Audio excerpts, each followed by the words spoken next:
Welcome back to Porker's Projects. This week we're going to cook some ribs using the snake method. Stick with me.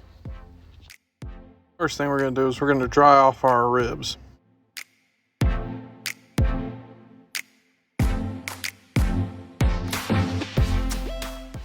Next we're going to take the membrane off the back of our ribs. It's going to make it so our seasoning can stick to the ribs and you won't have that chewy membrane.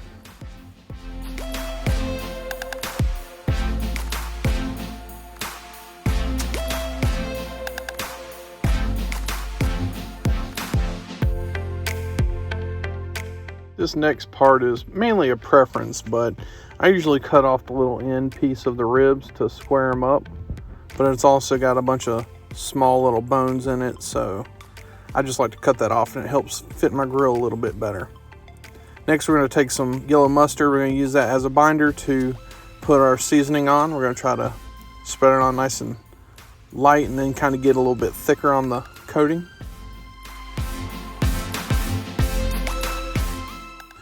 The seasoning we're using today is Holy Voodoo, put out by Meat Church.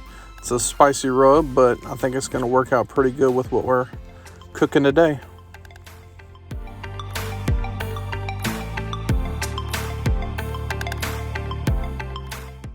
While we're doing the back of the ribs, I'm going to talk a second about the snake method.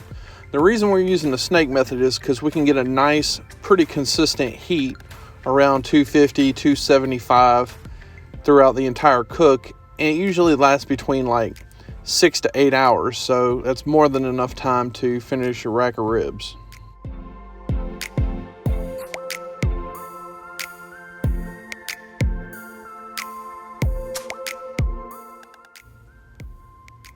Next we're going to set up our charcoal snake.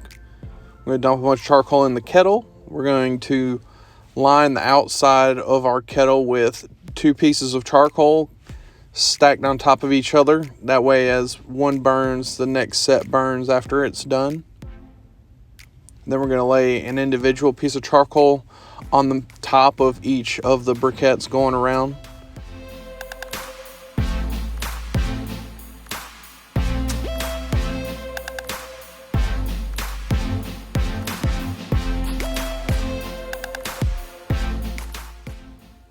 Then we're going to get some charcoal and we're going to kind of put it on the back corner in the edge going around as well. Doing this is going to allow all of our heat to be around the outside of the kettle, while when we lay our ribs down, it's going to be semi-indirect heat, so it's not going to burn our ribs. Today we'll be cooking with some pecan wood. We're just going to set it at a couple different spots along our cook. That way as it slowly burns, we're going to get more wood flavor release throughout the cook. Next we're going to take some briquettes and put them in on the side of our chimney, and we're going to light those up because that's going to be the starter for our snake.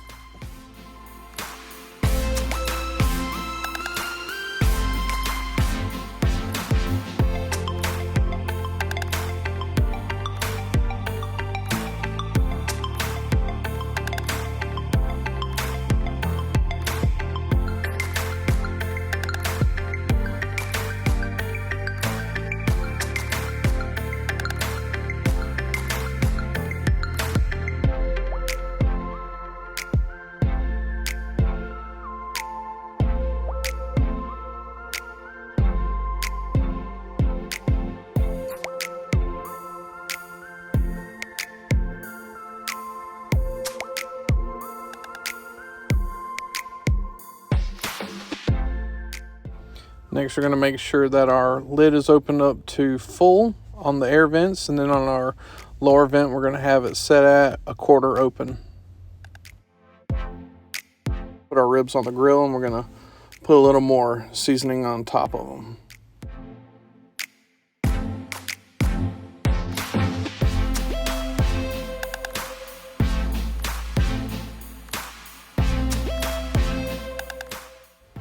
After our first hour, we're going to take half and half of apple cider vinegar and water, and we're going to put it in a spray bottle. We're going to spray it on our ribs to keep some moisture on our ribs while we're cooking.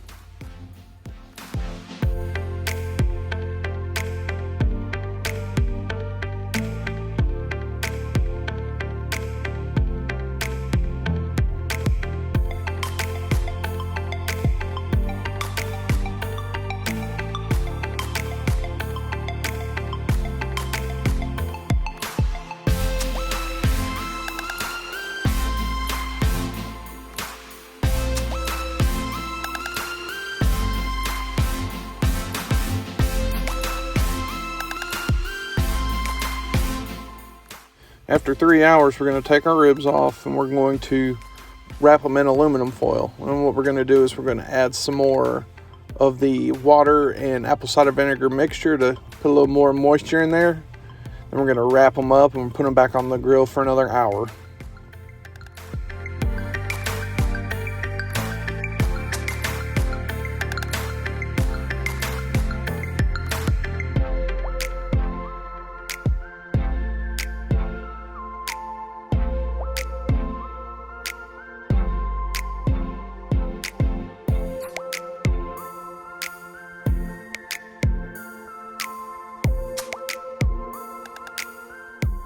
Last thing we're going to do to our ribs is we're going to get a barbecue sauce of your choice, and we're going to lightly spread it on top of our ribs, and we're going to let it tack up for about 15 or 20 minutes before we take them off the grill.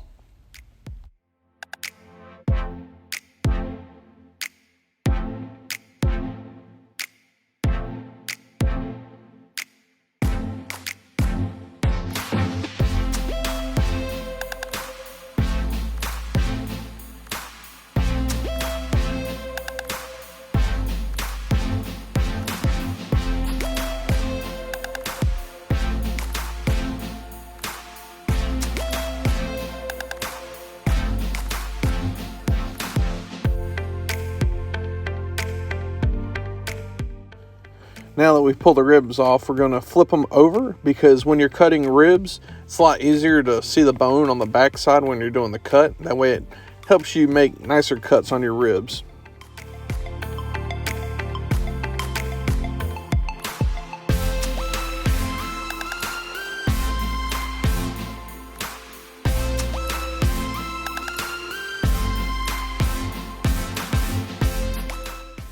As you can see, the rib is nice and juicy, nice little smoke ring on the top there. Looking good.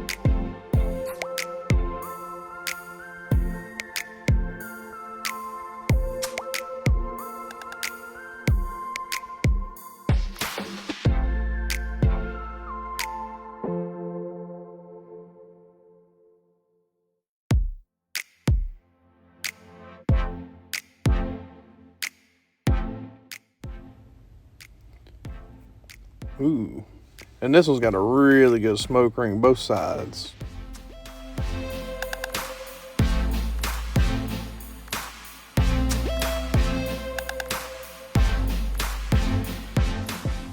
And there you have it. There are our snake method ribs off of our Weber kettle. About 4.5 hour cook time.